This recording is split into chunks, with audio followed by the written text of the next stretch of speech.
Si de algo saben las abejas, es de flores. Hay de todo tipo y para todos los momentos. Lo importante no es solo su color, tamaño o forma, sino lo que hace sentir cada una. Y para esos sentimientos trabajan. Igual que el Banco Central, que trabaja para hacer florecer la economía y que sientas estabilidad. Para ese sentimiento de tranquilidad, para ese sentimiento de crecimiento y desarrollo, para que la primavera llegue a todos los sectores y los planes de muchos den grandes frutos. Banco Central de la República Dominicana, 75 años trabajando por una estabilidad que se siente.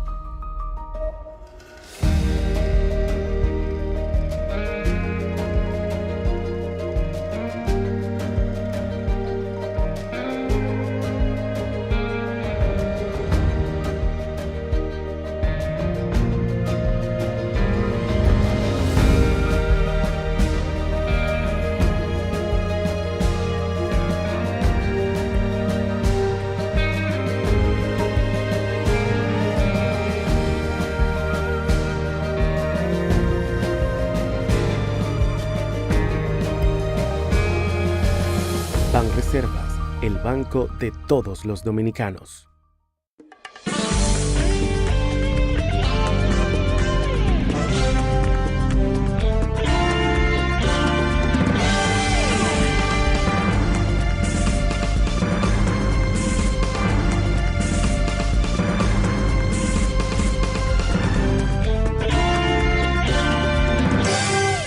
Muy buenas tardes, amables televidentes. Bienvenido a su cita diaria, crepuscular y nocturna en Teleimpacto, que es al final de la tarde despidiendo el sol y comenzando la noche. Ponga su caridad en buenas manos. Apoye el Patronato de Lucha contra el Cáncer de Villa González Incorporado. 809-443-8010.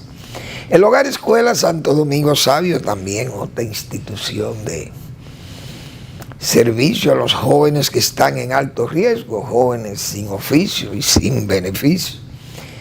Y los salesianos que regentan esta institución, como verdaderos polinizadores que son, los forman como ciudadanos útiles al país.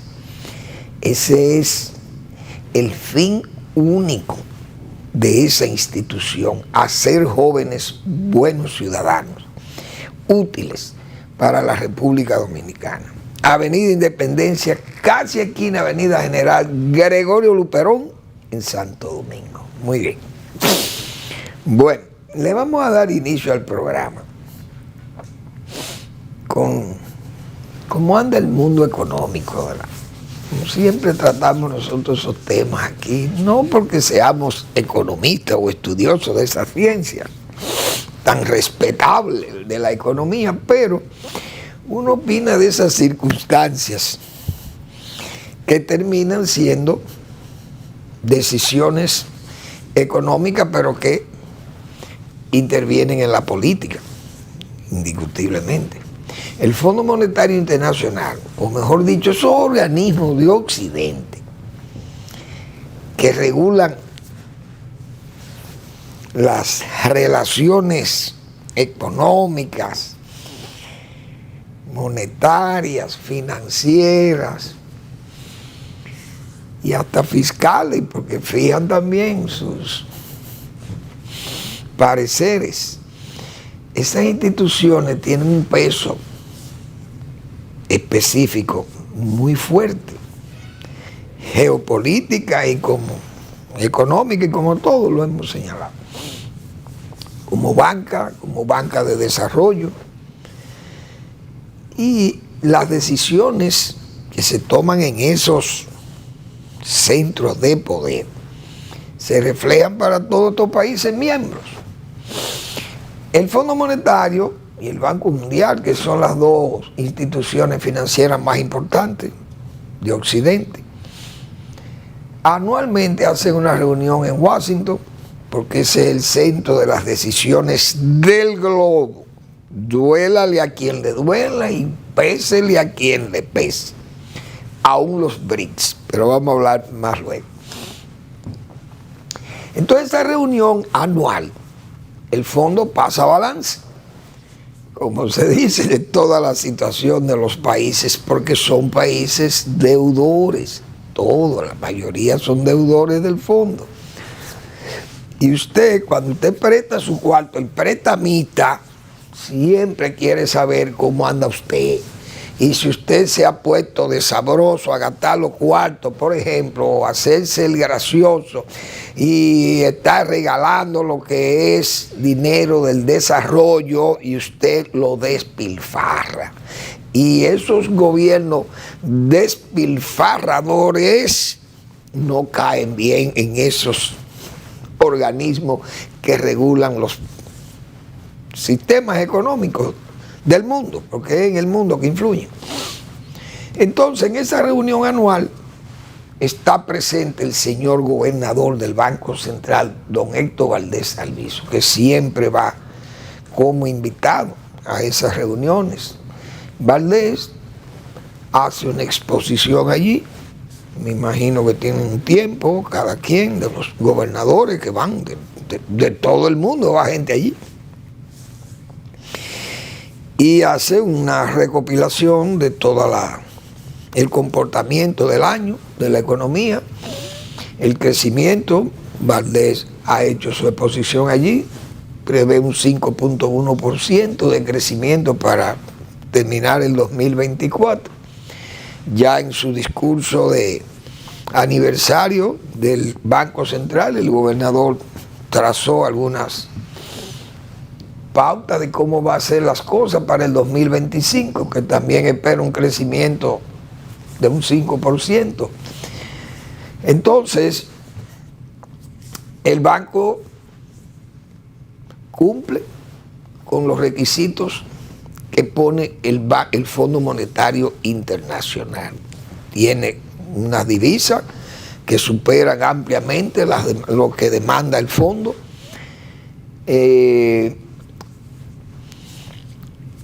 Y manejan también esa tasa de cambio con mucha prudencia, las importaciones, las exportaciones, todo ese comportamiento externo, financiero, la banca, etcétera. Entonces, hay que estar, como se dice, al día y donde el capitán lo vea a uno. Muy bien, pero a mí me llamó la atención que en esa reunión la señora Kristalina Georgieva, que es la directora del Fondo Monetario Internacional, y ella tuvo una expresión ahí un poco rara: no esperen fiesta de victoria en este tiempo, porque las cosas están muy difíciles. Yo no sé si la señora le está metiendo miedo al mundo, o al mundo que debe dinero, pero es que todos los países deben dinero, son deudores del Fondo Monetario y del Banco Mundial. Entonces dice ella, no esperen fiesta de la victoria, porque los dos problemas más graves que enfrenta el mundo hoy, dijo la señora Georgieva, son la deuda y el déficit. Esas dos palabras, en boca de esa dama, como dice Boruga, de esa caballera, debe ser preocupante, porque ella ha dicho, el mundo tiene una deuda de 100 billones de dólares, señores. 100 billones de dólares. Eso es todo el dinero del mundo. Eso uno no sabe ni escribirlo, como dice. Entonces, eso representa el 93% del Producto Interno Bruto del mundo. Es decir, el mundo está prácticamente endeudado que está. Entonces, esa advertencia para los gobernantes locales debe ser tomada en cuenta, porque los dos problemas graves que tiene la economía dominicana es precisamente la deuda y el déficit que tiene el gobierno. Entonces, como si fuera una especie de rabieta o de venganza, el gobierno ayer se despacha con una deuda, con un préstamo de más de 600 millones de dólares. Como quien dice, como el pueblo se enervó, se erizó el pueblo dominicano cuando anunciamos una reforma fiscal, porque íbamos a poner los impuestos necesarios para recaudar dinero y hacerle frente a nuestro problema de deuda y de déficit. Entonces, como no nos aprobaron eso, vamos a seguir la fiesta del endeudamiento. Pero fíjense lo que dice el Fondo Monetario. ¿Hasta dónde va a llegar el gobierno dominicano? Vamos ahora a poner otra deuda de 25 mil millones de dólares más. Es decir, el gobierno tiene que disciplinarse o no dejar esa propuesta de reforma encallada en una especie de limbo de competencia. ¿Quién es que va a pedir cómo se va a hacer esta reforma si hay que hacerla? Porque entonces el gobierno dirá, miren, yo me voy a vengar del pueblo dominicano. Bueno, para los legisladores del PRM, esto se ve como una venganza. Bueno, como ustedes me negaron, el pueblo se negó a darle dinero al gobierno, a facilitarle al gobierno dinero vía impuestos. Entonces nosotros vamos a seguir con la fiesta del endeudamiento. Es decir, el país va a terminar en el 2028 con una deuda de 100 mil millones de dólares. Porque habrá que tomar 25 mil millones de dólares más para terminar gobernando sin que se arme un desorden aquí y que el gobierno pueda seguir pagando su deuda y no haya un default, como se dice, o una cesación de pago con el Fondo Monetario o con los acreedores, principalmente los bonistas. Porque ya esta deuda de nosotros no es con organismos, es con bonistas. Y esos bonistas incautan y hacen de todo. República Dominicana no puede pagar. Y usted porta café o cacao o porta azúcar y le ponen un impedimento y no hay quien cobre un peso en el mundo. Entonces, esa situación hay que tener cuidado. Yo creo que el gobierno no puede actuar, o los legisladores en forma irresponsable, vamos a endeudarnos, que si no hay reforma hay que buscar deuda, pero nadie quiere sacrificarse. Y el gobierno no quiere sacrificar un gasto excesivo, un gasto corriente excesivo, o un mal gasto que tiene y que parece que es mejor seguir con el desenfreno de la deuda. A República Dominicana no hay que hacerle advertencia de lo que le conviene o no le conviene con la deuda externa o con el endeudamiento de los gobiernos, porque nosotros tenemos bastante experiencia como pueblo que se vio envuelto en las peores humillaciones y desgracias políticas gracias precisamente a ese endeudamiento irresponsable de gobiernos endeudadores. En este programa yo creo que no ha habido un día o una semana o un mes, para no ser tan, diríamos tan poco margen de espaciamiento de esa opinión. Pero no ha habido un mes en que nosotros no citemos de Harmon a Trujillo, una obra que escribió don César Herrera Cabral, historiador respetable de este país, hombre serísimo de la patria. Don César Herrera en ese libro trae todo un historial de el comportamiento de esas naciones, de los acreedores con la República Dominicana, en tiempo en que esas naciones poderosas de Europa imponían sobre la fuerza, con la fuerza imponían sus decisiones o reclamaban sus pagos. Entonces, desde ese empréstito de Harmon, en tiempo de Buenaventura Báez, de Harmon a Trujillo, todo ese lapso o todo ese espacio de falsa gobernanza, vamos a decir, o de ausencia de gobernanza, porque ahí se hacía lo que le daba la gana al imperante o los grupos rebeldes que se disputaban el poder en la República Dominicana. Entonces República Dominicana pasó, como bien se dice, las de Caín, porque éramos objeto de desprecio en Europa y en todo el mundo. República Dominicana era un acreedor malo que no pagaba, un deudor, perdón, malo que no pagaba, mala paga, y por eso a nosotros nadie nos hacía caso como país. Y cuando nos mencionaban, esos son unos mala paga, el rey Leopoldo de Bélgica, en la exposición mundial de París, no quiso ni siquiera entrar a un stand que tenía la República Dominicana ahí. ¿Por qué? Por mala paga nosotros. El gobierno de Luis Heró, en forma irresponsable, endeudó al país. Y toda la desgracia que vinieron con eso fue producto de esa deuda hecha en forma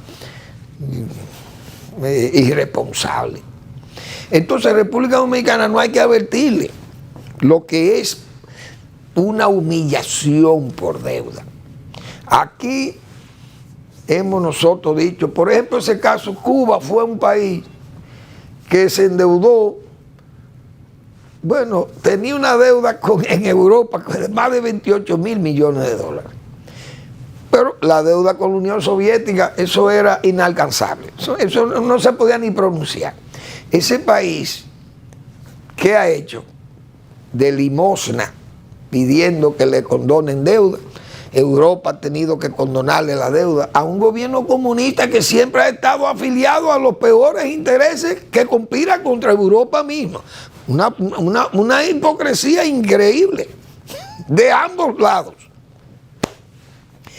Bueno, pues Cuba ha tenido que vivir humillada, pidiendo que le rebajen deuda. Europa ha tenido que hacer lo mismo y Rusia lo mismo. El propio Putin, en su gobierno hubo que borrarle deuda a Cuba. ¿Usted cree que República Dominicana se merece que tengamos nosotros que salir a mendigar después, que nos quiten deuda por estas irresponsabilidades? Congresos mediocres, porque los congresistas se convierten en supremacistas y en gente sin ningún criterio de país, más que de momento y de partido o de seguidismo político. Entonces, yo creo que a este país hay que poner la cosa clara, porque por donde vamos, esa advertencia del Fondo Monetario, hay que hacerle caso, porque va a venir un momento que nos van a cantar un default y una cesación de pago. Eso es, como se dice, el juidero. Aquí no viene un dólar de inversión extranjera.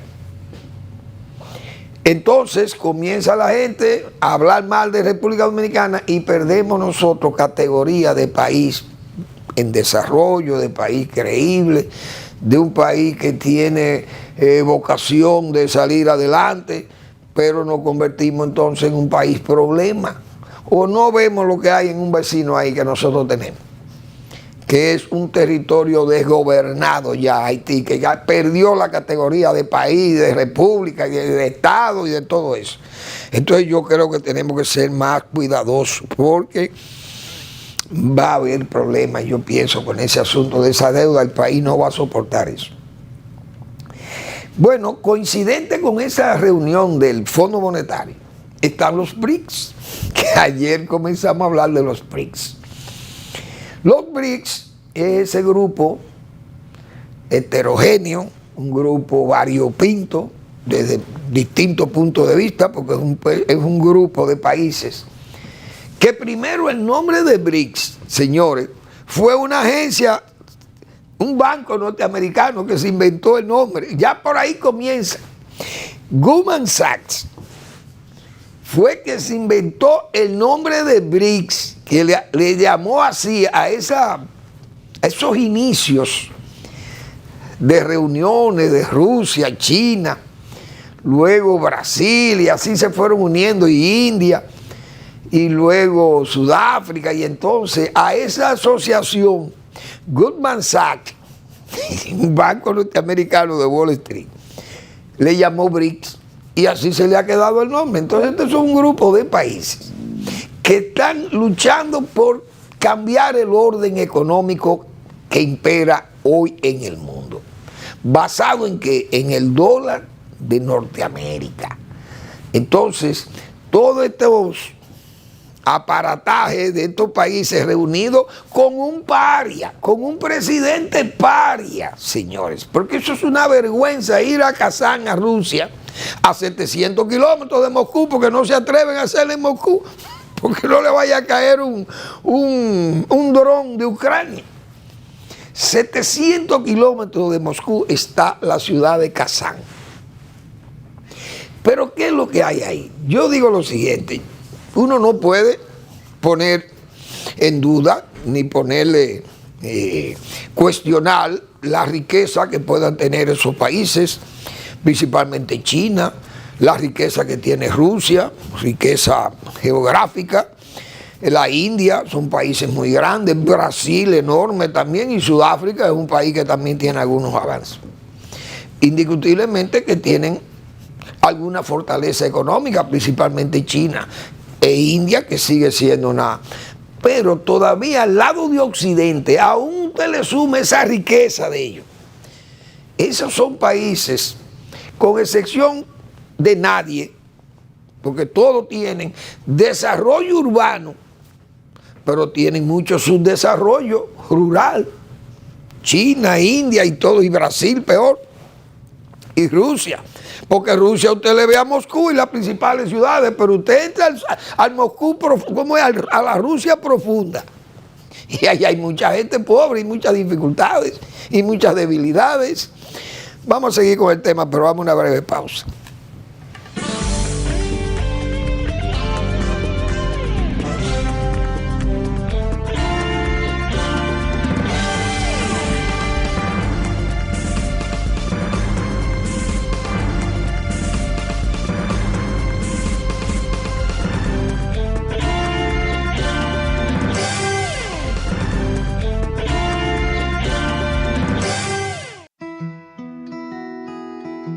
Si de algo saben las abejas, es de flores.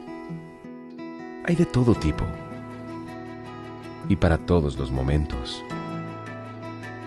Lo importante no es solo su color, tamaño o forma, sino lo que hace sentir cada una. Y para esos sentimientos trabajan.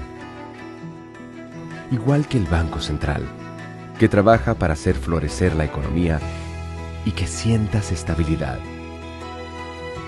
Para ese sentimiento de tranquilidad, para ese sentimiento de crecimiento y desarrollo, para que la primavera llegue a todos los sectores y los planes de muchos den grandes frutos.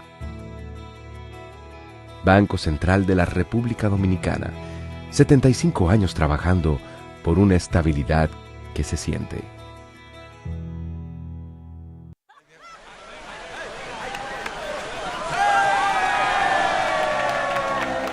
Hemos dado tantos pasos, hemos hecho sueños realidad. En cada esquina de esta tierra, ¡me voy por Nueva York! Vemos toda la felicidad. Oh, oh, oh. Siempre le damos para allá. Equipo que no se rinde, gente buena que nada más.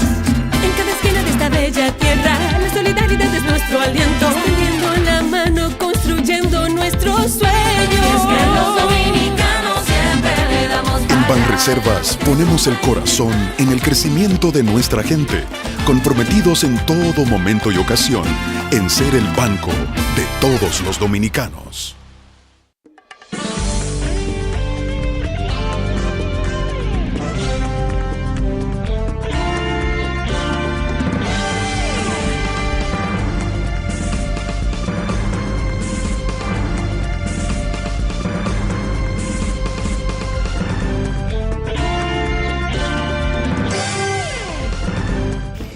Muy bien.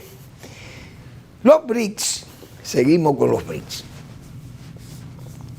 Es una asociación de países que tienen mucha importancia económica en el mundo, en el globo, no hay duda. Y militar, porque Rusia es una potencia militar, China es una potencia militar, India va camino a convertirse en una superpotencia también militar, y son países también geográficamente muy grandes, entonces tienen peso geopolítico, es verdad, militar también, y peso económico. Ahora, no necesariamente todo eso puede confrontar una alianza del nuevo orden formado desde la caída de la Alemania nazi. Por no citar lo que yo decía ayer, un orden que viene establecido desde la guerra de los 30 años del Tratado de Westfalia en Alemania, que eso fue definiendo las soberanías de los estados y esas cosas. Pero los países que lideraban el mundo eran los europeos. Los países europeos, ni siquiera Estados Unidos era una colonia. Por allá comenzaban esas colonias inglesas en América. Es decir, eso ni se pensaba en Estados Unidos. Pero después de la Segunda Guerra Mundial, ese orden lo lidera Estados Unidos por las razones que decíamos nosotros ayer, que fue la única potencia que quedó limpia. No le cayó una bomba en territorio, pero Japón y toda Europa fue devastada, y la Unión Soviética también, por la guerra. Entonces Estados Unidos quedó liderando el mundo, por eso lideró el Fondo Monetario, lideraba el Banco Mundial, porque era la nación rica, la que tenía dinero y la que tenía un desarrollo ya expansivo, y con todas esas facilidades que le daba ser única y grande, y además un país con mucha presencia de todo, hiperpotencia, terminó la hiperpotencia. Ahora, ¿qué tiene Occidente? Las naciones que se fundieron ahí, en ese nuevo orden, tienen la misma religión, primero. Tienen el mismo criterio liberal. Léase, una filosofía de libertad y democracia. Ningún país de estos, Japón fue un país que salió vencido de la Segunda Guerra Mundial, pero fue un país que se occidentalizó, como se dice, y ahí se celebran elecciones, hay democracia, y no, el emperador ya es algo, eso es decorativo. Y el militarismo japonés, eso se fue a pique también. Japón es una nación moderna al estilo occidental. Igual que Taiwán, pequeño pero poderoso económicamente, e igual que Corea del Sur. Entonces esos países, aunque son de esos países asiáticos que tienen cultura y que tienen religión y cosas diferentes, pero esa gente se occidentalizó en su estilo de vida. Se han occidentalizado y se acomodaron muy bien en ese bloque occidental. Entonces, ahí hay una unidad básicamente religiosa, repito, Europa y Estados Unidos. Ahí hay lengua mundial que se llama el inglés, pero los BRICS no tienen lengua mundial. Con geografía mundial no la tienen, porque ¿quién va a aprender chino? Y ruso, ni esos idiomas de la India, esos dialectos y muchísimas cosas que hay. Los brasileños, los que tienen es portugués, tienen que aprender español obligatoriamente. Y los sudafricanos, imagínense esa mezcla de lenguas y dialectos y ¿cómo se llama? Y creol que se habla ahí, en esas poblaciones negras, tribales Unidas, las poblaciones blancas que tienen un inglés ahí ligado, imagínense ustedes lo raro que es Sudáfrica. Entonces, no hay una lengua, repito, con carácter mundial. Ningún país de eso es un centro cultural ni de educación superior con categoría mundial, ninguno. Todas las grandes universidades y desarrollo de centro de la cultura occidental están en los Estados Unidos y en Europa. Todo el mundo lo sabe. En China hay buenas universidades, en Rusia hay buenas universidades, pero el centro cultural y de educación superior global están en los Estados Unidos y en Europa. Dice Manuel Fermín, y que me refute. Yo espero que mi amigo y mi hermano José Café me va a refutar todas estas cosas, porque José es una persona que está muy bien informada. Pero yo creo que esos son problemas que van a confrontar los BRICS. Más problemas de geopolítica. Por ejemplo, China e India. Son dos países que viven en guerra. ¿Cómo usted va a juntar a esa gente para hacerlo amigos, de tal forma que puedan confrontar a amigos que ya tienen en Occidente? Porque la India no tiene los problemas que China ve militares con Occidente, que tiene China con Occidente y Rusia con Occidente. India no lo tiene. Incluso la India es parte de un acuerdo, el acuerdo Quad del Pacífico Oriental. Porque la India, con esos temores que tiene con la China, que siempre han estado en guerra con China, se une a Japón, a Australia y en una alianza con los Estados Unidos, incluyendo a Corea del Sur y Taiwán. Entonces, India pertenece a una alianza con los occidentales, con el nuevo orden o con el orden de ahora. Tiene India un compromiso.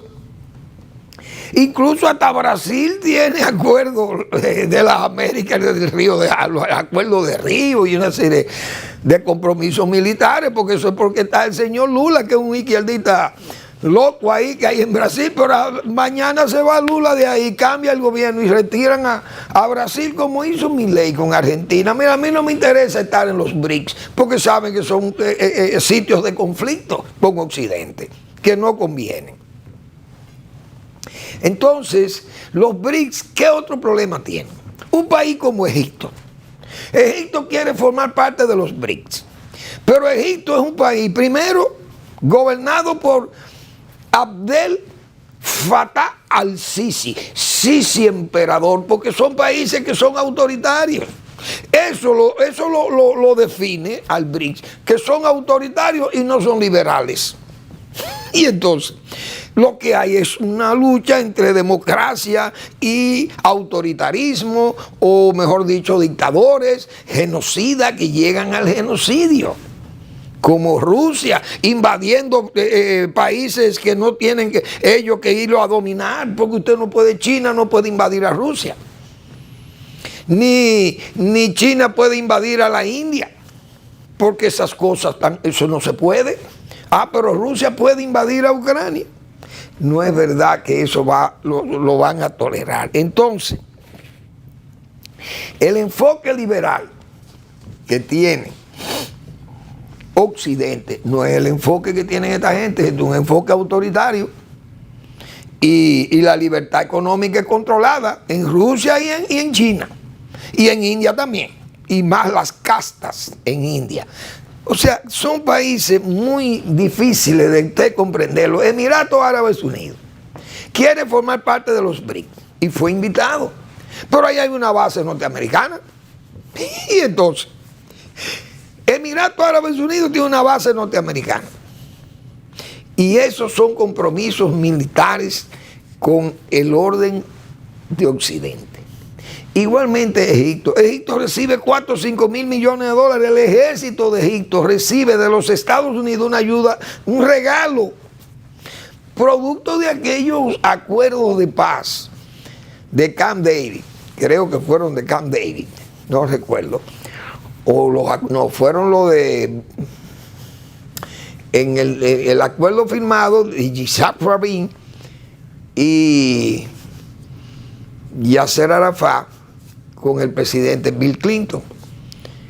Ese acuerdo, fue en el acuerdo de cuando se devolvió el Sinaí, que fue aquel acuerdo de Oslo, creo que fue, o el de Camp David. Ese sí fue el de Camp David con el presidente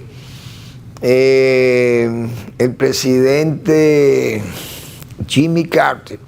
Promovió esa reunión entre el presidente de Egipto, que era Anwar Sadat, y el presidente de Israel, que era Menachem, no recuerdo cómo era el nombre, el apellido de él.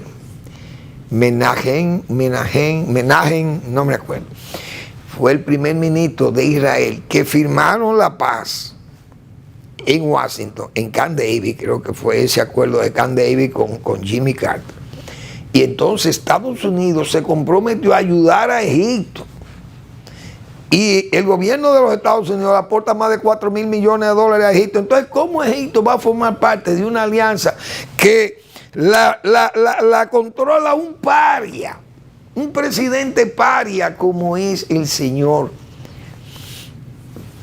Vladimir Putin, que se jacta allí de que ese es el verdadero bloque para contrarrestar esa hegemonía de Occidente, de la OTAN y del dólar? Dígame usted, no hay una moneda de peso mundial ahí tampoco, como el dólar, para sustituir el dólar. ¿Con qué moneda es que los BRICS piensan de que en moneda, en Bitcoin, cosas de eso, en moneda digital? Imagínense ustedes una moneda como el dólar, que ustedes que hablándole de monedas digitales y cosas de eso. Entonces lo que hay es una asociación de dictadores, es lo que es el BRICS. Dudo que eso pueda prosperar por esas razones que yo acabo de decir, porque en Occidente hay un enfoque liberal y un enfoque democrático y un enfoque integral, religioso. O sea, todos somos cristianos. En Occidente la mayoría de los países son cristianos. Ortodoxos, pero cristianos coptos, cristianos protestantes o cristianos católicos. Eso es Occidente. Así es que estamos organizados en Occidente. Y esas cosas, aunque uno piense que no pesan, pesan. Entonces, el idioma inglés es un idioma, es una lengua mundial. Y el mismo, hasta el español, que nosotros también hay una gran parte, América y una parte de Europa que hablamos español. Entonces los franceses, los alemanes y los italianos se adaptan al inglés y entonces aceptan el inglés como lengua mundial. Entonces Occidente tiene sus características que están muy bien definidas. Dudo que ese gigante, indudablemente será un gigante, pienso que será un gigante con pies de barro, porque ahí hay demasiados intereses cruzados entre esos BRICS. Vamos a esperar a ver qué va a pasar ahí. Bueno, en el plano local, señores, aquí hay una serie de políticos que son tecnócratas. Se hacen llamar, cuando quieren, se hacen llamar tecnócratas, muy experimentados. Y también, cuando también le interesa, se hacen llamar políticos de experiencia o políticos experimentados. Pero aquí hay gente en esa categoría que se comporta en forma muy ligera y a veces muy responsable, y además que no es gente que no contribuye en nada. Un caso específico, Ramón Albuquerque, porque aquí hay que hablar con responsabilidad. Ramón Albuquerque es un técnico y un político que se hace llamar como tecnócrata y como político. Pero, ¿dónde está? ¿Qué ha entregado Ramón Albuquerque al país? ¿Qué obra se conoce de Ramón Albuquerque en el país? Yo no conozco una, ni una. Entonces este señor, dice él, dio varias opiniones, pero de la reforma y esas cosas, y yo de eso no voy a opinar. Pero me luce que esto es una falta de respeto por parte de este político a la sociedad de San Juan de la Maguana. Porque él está tratando a San Juan de la Maguana aquí como una suerte de tribu que hay allí, una gente que no entienden, que creen que sembrando comida van a salir a camino, que no le han hecho caso a la minería, que es donde está la riqueza y donde está el bienestar para los sanjuaneros. Pero yo voy a leer lo que este señor dijo, que es referido por este periódico, que es el Nacional del miércoles, de ayer. Esto es de ayer. Sí. No, ¿de cuándo es este periódico? Vamos a ver. El Nacional, miércoles 23 de octubre de 2024. Bueno, de ayer. Dice Ramón Alburquerque aquí. El dirigente político consideró que San Juan de la Maguana es una zona agropecuaria que no tiene posibilidad de salir de la pobreza. Oigan hasta dónde llegó este señor. Este insulto, mejor dicho. Y que uno de los recursos con que cuenta para dar el salto es la minería y la generación de energía. Todo el mundo sabe que esa es una declaración interesada, propia de una pluma o una voz de alquiler. Y se lo vamos a decir ahora con más claridad, pero vamos primero a hacer una breve pausa y seguimos.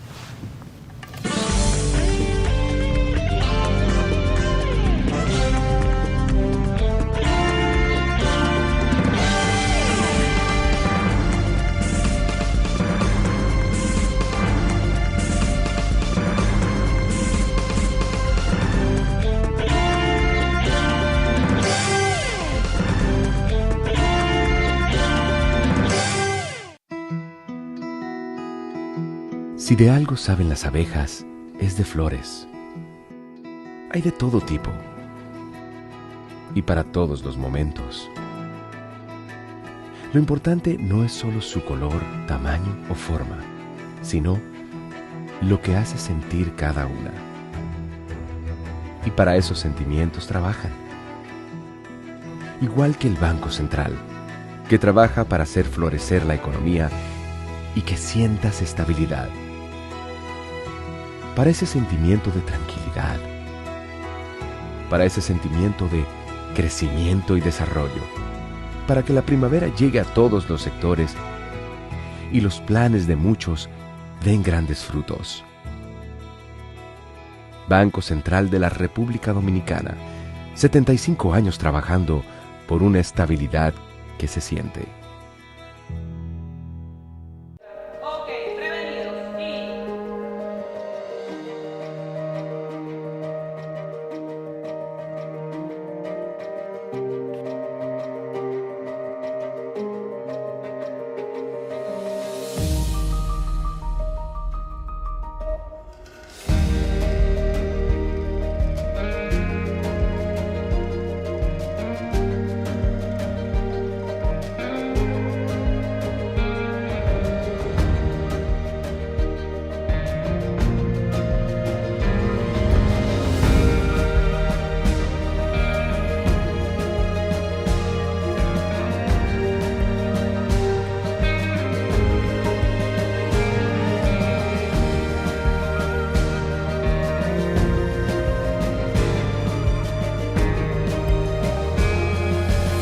Banreservas, el banco de todos los dominicanos.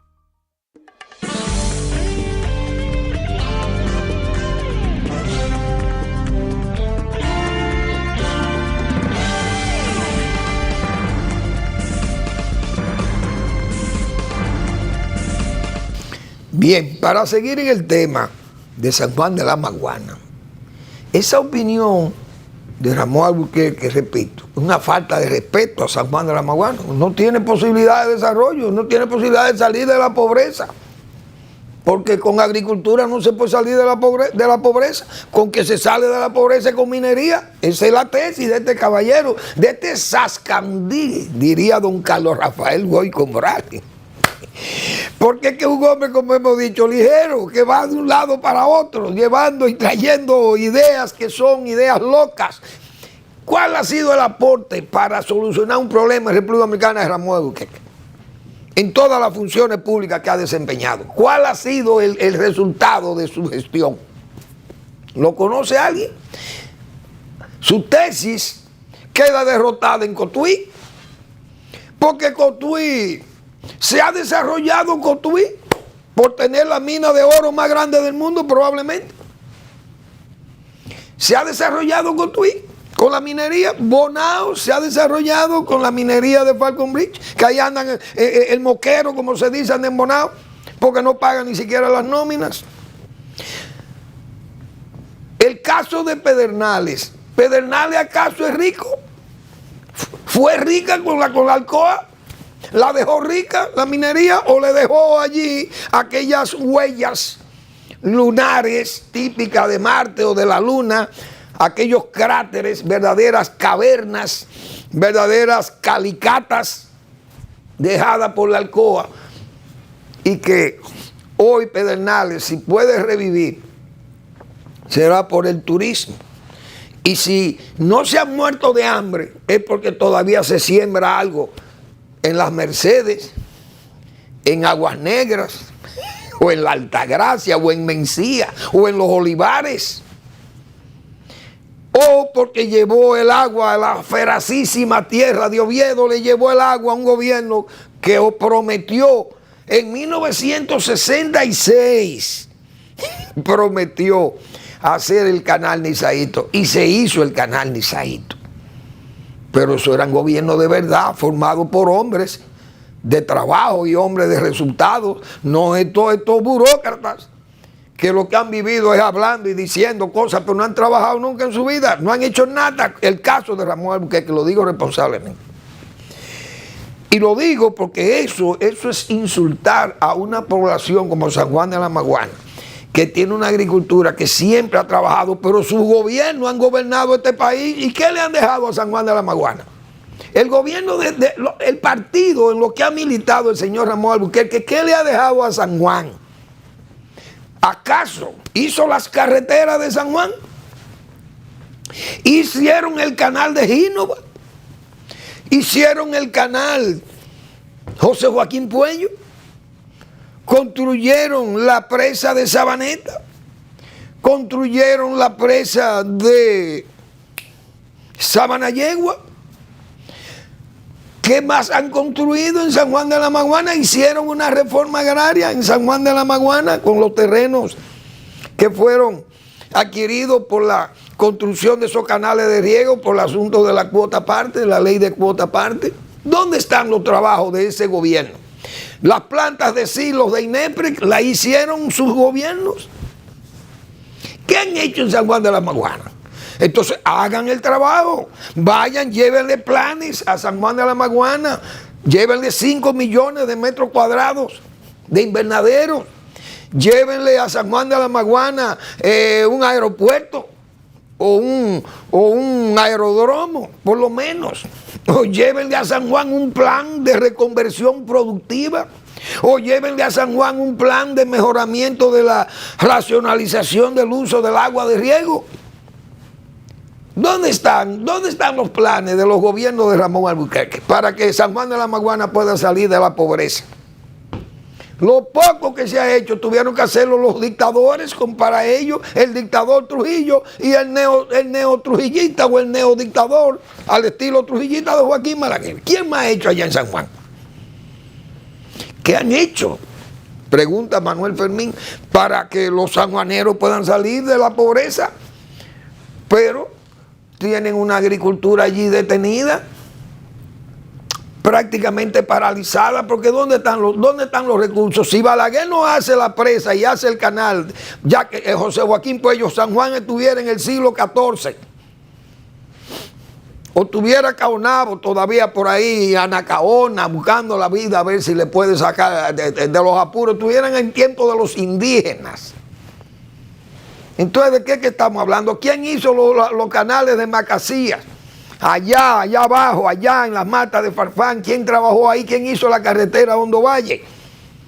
Y a Juan Santiago y la carretera de Jorgillo y de todas esas zonas ahí de San Juan de la Maguana, al sur de San Juan de la Maguana. ¿Quién fue que hicieron esas carreteras? Entonces, ¿de qué es que estamos hablando?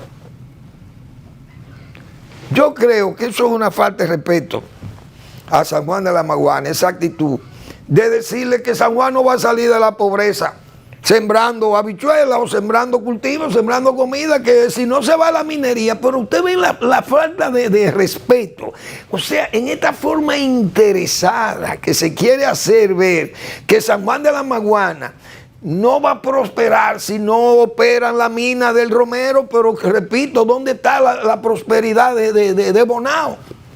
La prosperidad de Cotuí o de la provincia de Sánchez Ramírez, la más rica en oro. ¿Y dónde está el oro? Lo tienen los cotuizanos. Ahora, lo que sí yo sé que tienen riqueza, y Cotuí está ahí y vive Cotuí por el canal, el canal Yuna, construido en el gobierno de Rafael Leonidas Trujillo.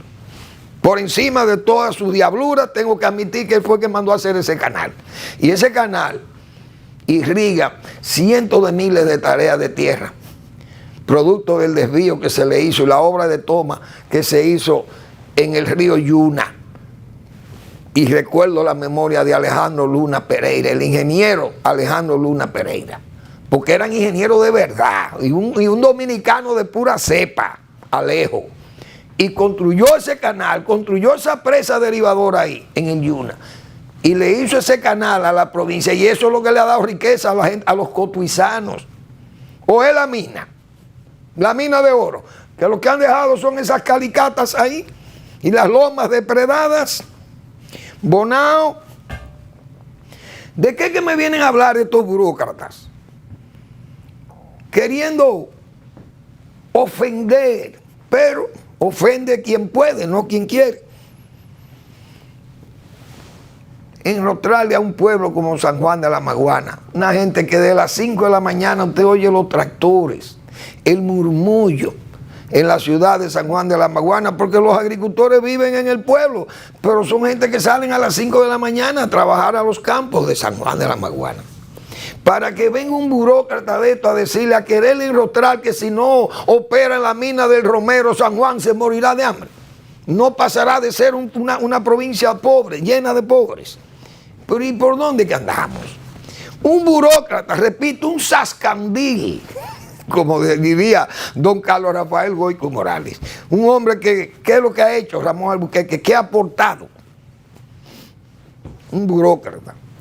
Lamentablemente, los promineros, que generalmente son gente que se sirven como plumas y voces de alquiler de los mineros, de los grandes mineros, quieren imponerle a San Juan de la Maguana la explotación del oro, sabiendo que todos los trabajos mineros dejan cicatrices difíciles de cerrar.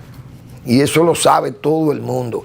Y aquí todos los países que tienen minería saben hasta dónde han llegado los mineros, las explotaciones mineras. Y yo he dicho aquí, pero con el respeto que tengo de los técnicos también en la materia, porque yo no soy técnico en minería, pero yo soy agrónomo, pero yo defiendo mi suelo superficial y ellos defenderán el suelo profundo, el subsuelo profundo, esas capas tectónicas de la tierra. Nosotros nos quedamos en la parte superficial, los agrónomos, pero andamos en el mismo caballo montado. Entonces, ¿qué es lo que trae un país minero? ¿Usted cree que República Dominicana, con 48,000 kilómetros cuadrados, que sus ríos nacen donde están precisamente los minerales, podemos darnos el lujo de llamarnos país minero porque tengamos recursos mineros? Países mineros son los países que tienen 10 y 20 veces el territorio de la República Dominicana. Eso Eso sí se pueden llamar países mineros, pero no nosotros. Lo que hay es un interés en la minería de la República Dominicana, explotarla y que nos lleve el mismísimo diablo mañana, porque esas voces y plumas de alquiler estarán desaparecidas o muy ricas, gozando de los dineros recibidos por esas ayudas a esas grandes corporaciones.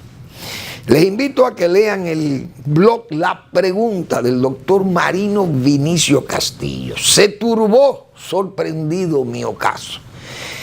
Bien, nos vemos mañana en otra entrega de Al Final de la Tarde, despidiendo el sol y comenzando la noche.